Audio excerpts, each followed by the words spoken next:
Oke, Assalamualaikum warahmatullahi wabarakatuh. Yes, ini lanjut lagi nih kita ke cerita episode sebelumnya. Mungkin bisa dibilang nih sekarang episode ketiga kali ya. Nah, ini kita pengen tahu lagi nih tentang Ibu Sukarmini lebih dalam dan lebih lanjutnya lagi seperti apa. Nah, kebetulan juga kali ini saya masih ditemani oleh Bude Reti, ibu saya, dan dengan Ibu Rosita Bujiwati ini kebetulan ibu saya sendiri yang bisa saya panggil tuh dengan Uti ya. Bude, gimana kabarnya Bude? Baik. Uti, gimana kabarnya hari ini? Mudah-mudahan selalu sehat ya. Pasti sehat lah orang Uti sama saya terus kok. Bercanda Iya. guys. Bude, ini kita mau lanjut lagi nih Bude. Lanjut. Pengen tahu lagi nih cerita tentang Ibu Sukarmini itu seperti apa sih? Kelanjutan dari yang seri 1, seri kedua yang sudah kita bikin kemarin. Nah, ini saya sedikit ada pertanyaan lagi nih Bude. Bagaimana sih cerita tentang Sukarmini dan Pak Soekarno waktu kecil? Dan bagaimana sikap ibunda dan kakak Pak Soekarno setelah Soekarno menjadi presiden? Yang mungkin Ibu tahu. Yang mungkin Bude Reti tahu. Jadi kan gini, setelah pindah ke Jawa, Ya. kemudian waktu pindah kan Bu Nyoman Raisrimbennya itu kan hamil. Ya. Nah, terus kemudian Soekarno kan lahir di Ya. Jawa. Nggak salah di Surabaya, apalagi yang bilang di Tulungagung. Ya. Intinya lahir di Jawa. Ya. Nah, akhirnya juga Pak Sukeni ini pindah-pindah. Nah, si anak dua ini tumbuh besar ya, makin mengikuti orang tuanya. Tetapi memang kondisi dari keuangan dari Pak Sukeni ya tidak baik sekali, enggak. Sehingga memang harus hemat ya. Ya. Nah, caranya bagaimana? Itu Bu Sukeni kalau beli beras itu yang masih ada cakamnya. Jadi ditumbuk. Gabah ya, mungkin ditumbuk dulu ya boleh ya. Sendiri, pakai lumpang itu ya. Itu yang numbuk ya Nyoman Raisrimben sendiri. Nah, tapi setelah anak-anak yang besar malah membantu nyuci yang ditumbuk tadi, memisahkan antara katulnya itu. Jadi mereka ini kakak beradik ini waktu mereka kecil ini memang sangat solid dan sangat saling support ya Bude ya, maksudnya mereka ini saling sayang dan support ya. Memang oleh ibunya diajari semua harus bisa rumah tangga, harus bantu, nggak boleh enak-enakan itu kerja ya. Itu memang salah satu didikan dari Ibu Nyoman Raisrimben kepada kedua putra-putrinya, putri-putranya ini ya. Oke, nah, setelah itu pisah antara butir dari padinya itu dengan kulitnya bisa dipakai untuk jenang katul. Nah, berasnya dipakai untuk makan. Nah, jenang katul ini biasanya dipakai untuk sarapan pagi, ditambah pisang rebus. Jadi mereka itu untuk sarapan paginya dengan jenang katul disertai sama pisang rebus ini Bude ya. Itu yang sering ya. Nah Bude, sama ini Bude, katanya Ibu Nyoman Raisrimben ini seringkali mendongengkan cerita ke anak-anaknya ini. Benar nggak sih Bude, dan apa sih yang diceritakan ini yang sehingga bisa menjadi memiliki putri dan putra ini yang benar-benar mempunyai watak yang sangat, menurut saya sih oke lah, bagus banget Bude ya. Iya, jadi walaupun itu lokasi dari tugasnya itu berpindah-pindah, ini kan selalu menjadi ibu rumah tangga yang beneran ya. Ya, selain membantu rumah tangga dengan membatik, menenun, itu juga kemudian pendidikan pada putra-putrinya itu tetap. Nah, kalau malam ya, kalau waktu tidur, sebelum bisa tidur, dua anak ini didongengin sama Bu Nyoman Raisrimben itu yang sekarang sudah berubah namanya jadi Bu Sukeni. Ya, jadi didongengin, biasanya mintanya ya macam-macam, kadang minta cerita keluarga, kadang minta cerita wayang. Kebetulan Ibu Sukeni ini, Bu Nyoman Raisrimben ya ngerti berkait wayang. Jadi Pak Bu Sukeni ini, Ibu Nyoman Raisrimben ini ngerti tentang pewayangan juga ya Bude ya? Mungkin mau belajar ya, budaya Jawa ya. Nah, terus kemudian saking seringnya diceritani mengenai pewayangan tadi, nantinya ini akan tumbuh menjadi sosok yang cinta wayang. Nah, punya idola di pewayangan itu. Kalau Bu Sukarmini idolanya Sri Kandi, intinya wanita yang tegas, yang bisa membela diri, bisa main dengan senjata, bisa main panah, kemudian bisa berperang, itu idolanya. Pokoknya untuk bisa mempertahankan diri sendiri Bude ya. Kalau Pak ini Soekarnonya senangannya Bima dan Gatot Kaca, ayah sama anak sama-sama yang sama-sama kuat, sama-sama bijak, satria gitu.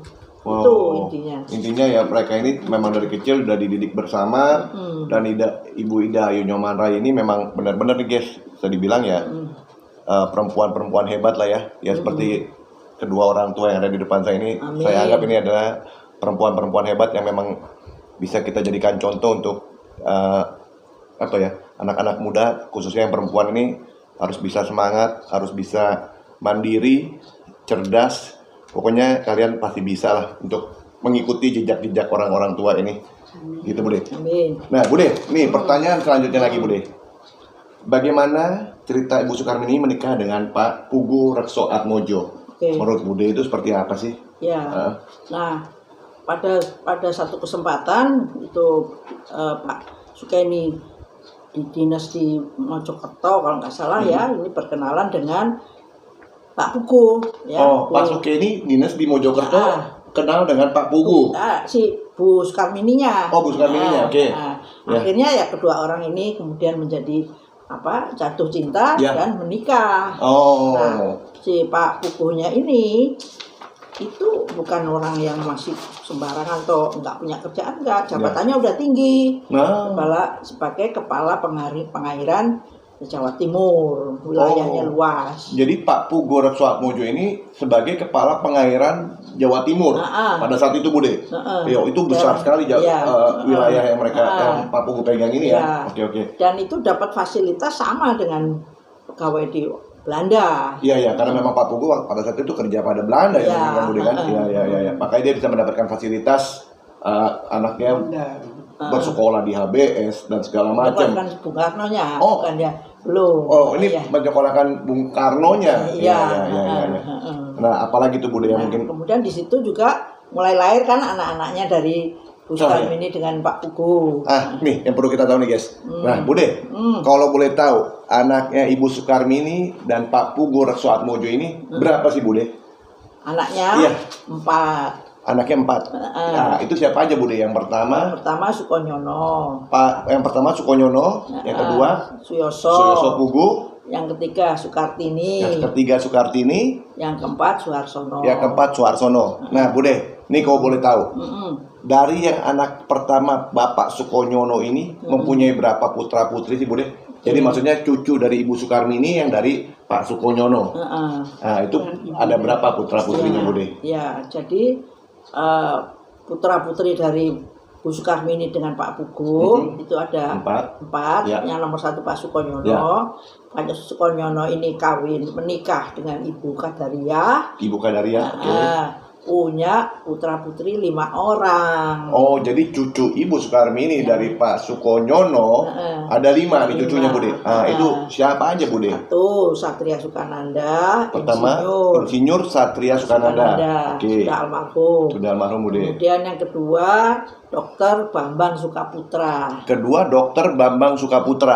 Ya. Oke Bude. Ketiga saya. Bude Reti ya, Bu Retno Triani. Oke Bude. Psikolog. Bude Reti ini psikolog guys. Oke. Terus yang keempat Aryo Sukokusumo. Pakai Suko. Ya. Sukokusumo ini pengusaha Bude ya. Terus yang kelima Retno Reni Pujawati. Yang kelima ini Retno Reni Pujawati. Iya. Nah, mungkin yang kedua nih. Ini yang kedua kita tanya langsung sama yang berkepentingan. Cucunya yang dari putra kedua Ibu Sukarmini dan Pak Pugu Rekso Atmojo. Dari putra yang kedua ini berapa sih putri-putrinya nih Pak Suyoso Pugu ini? Ya. Putra kedua dari Ibu Sukarmini dengan Pak Pugu itu Bapak Suyoso. Menikah dengan Ibu Sumini. Pak Suyoso Pugu menikah dengan Ibu Sumini. Oke, itu mempunyai putri 3. Mempunyai putri 3 guys. Oke. Nomor 1 Rosita Pujiwati. Nah, itu saya sendiri. Yang kedua Lina Surtidewi. Yang kedua Ibu Lina Surtidewi. Almarhumah. Yang ketiga Tania Setiawati. Yang ketiga Tania Sukowati ya. Setiawati. Yang ketiga Tania Setiawati guys. Oke. Nah mungkin yang dari putri nomor 3-nya Ibu Sukartini berapa putrinya mungkin? 3. Oh, itu juga 3 putra putrinya, oke. Nomor 1 Impuni. Nomor 1 Impuni. Yang kedua Didit Yudoyo. Yang kedua Didit Yudoyo, oke. Yang ketiga Triyono. Yang ketiga Triyono. Nah, kalau untuk yang nomor 4-nya itu punya putra berapa?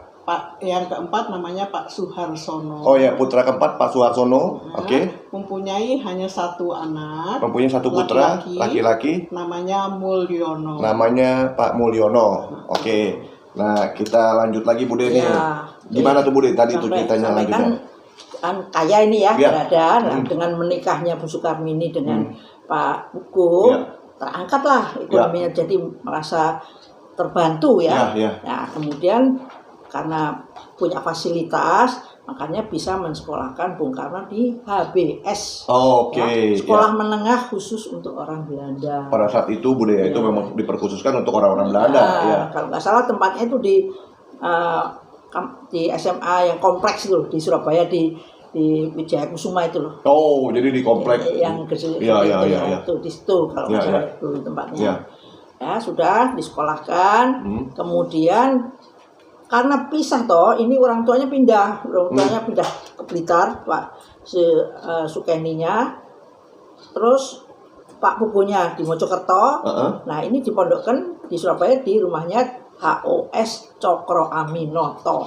Pak Karno. Pahlawan yang terkenal ya. Jadi Pak Karno pas waktu di sekolah di HBS itu di Surabaya bukan di kos kan ya, di pondokan mungkin di tempat HOS Cokro Aminoto ya, Bude ya. Iya. Itu kerabatnya Pak Pugu. Oh, Pak HOS Cokro Aminoto masih kerabat Pak Pugu. Pak Pugu Suatmojo Bude. Oke, siap. Jadi dipondokkan di situ. Nah, kemudian kan kelihatan nih mulai jiwa nasionalisnya dan dididik ditambah dengan Pak HOS Cokro Aminoto ini. Dan orangnya sendiri memang pinter. Ya, kemudian setelah lulus berniat masuk sekolah di teknik di Bandung, sekolah teknik Belanda. Mungkin yang kalau sekarang lebih dikenal dengan ITB ya, Bude ya. Nah, di situ tidak mudah, hanya beberapa memang terseleksi kan. Tapi sekali lagi karena Pak Pugunya ini adalah orang yang bekerja di Belanda, mendapat fasilitas seperti orang Belanda bisa masuk.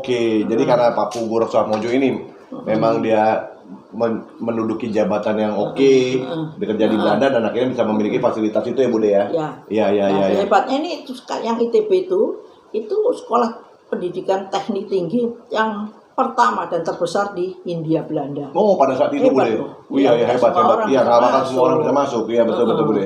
Kalau tidak ada fasilitas dari orang pejabat-pejabat Belanda dulu ya Bude ya. Di situ. Dan keluarga ya. Nah, terus sudah kan sekolah sampai beliaunya lulus ITB. Tapi itu dalam proses waktu belajarnya itu kan ya suka liburan. Kalau liburan pulang ke Blitar. Jadi memang sebetulnya Bung Karno itu tidak pernah menetap di Blitar, ya memang berkunjung ke tempat ibunya, kemudian balik lagi. Nah kalau balik itu mesti mampir di rumahnya kakaknya. Selain dia kangen, mungkin karena dia kangen dengan kakaknya dan kedekatan dengan Ibu Sukarmini kakaknya, ya dia kalau pulang dari Bandung main ke Blitar, mampir pasti ke rumah kakaknya Bude ya. Dan ponakannya sudah ada yang lahir kan ini. Dan mungkin ada ponakan-ponakannya juga lah ya. Yang ada Sukonyono tadi udah. Kemudian ya udah tahu sendiri kan maksud yang lain ya mesti dikasih sangu. Jadi memang ya namanya juga seorang kakak kepada adik lah ya, mungkin salah satu bentuk support seorang kakak kepada adiknya ya Bude ya. Jadi kalau beliau main liburan pasti ada sangu untuk dibawa pulang. Tamunya nggak sedikit ya, lebih dari cukup untuk kuliah, untuk keperluan yang lain dan sebagainya. Itu intinya. Kedua ini kakaknya dan iparnya itu sangat mendukung sangat mendukung dan sangat sayang sekali pastinya Bude karena melihat memang potensial ada potensi pintar berani nasionalis memang dibantu Bude itu kedengarannya cuma seperti itu ya Bude ya. Jadi kesimpulannya memang kita harus banyak nih guys kesimpulannya adalah Ibu Sukarmini ini memang sangat sayang dengan adiknya dan Pak Pugu Suatmojo juga begitu support adik iparnya karena memang adiknya ini memiliki kepintaran, keberanian dan jiwa nasionalis yang benar-benar luar biasa lah ya. Yang sebenarnya patut kita contoh untuk di era sekarang ini karena kurangnya gotong royong kita udah nggak ada.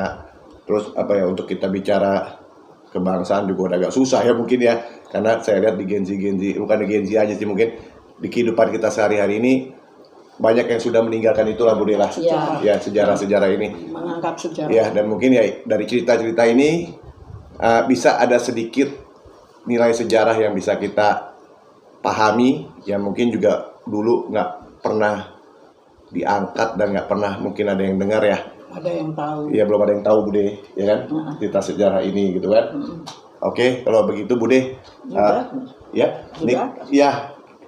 sudah kita akhiri untuk di sesi yang ini. Mungkin nanti kita akan ketemu lagi di episode berikutnya. Tunggu aja, jangan kemana-mana, jangan lupa tonton terus YouTube Sukarmini, like, subscribe, and comment di situ ya. Butuh dukungan dari kalian semua guys. Oh ya Bude, kita boleh nggak sedikit kasih slogan nih, biar kita semangat. Jadi kalau saya bilang Sukarmini, Bude dan Uti bilang kasih paham. Oke Bude? 1, 2, 3. Sukarmini, kasih paham. Yang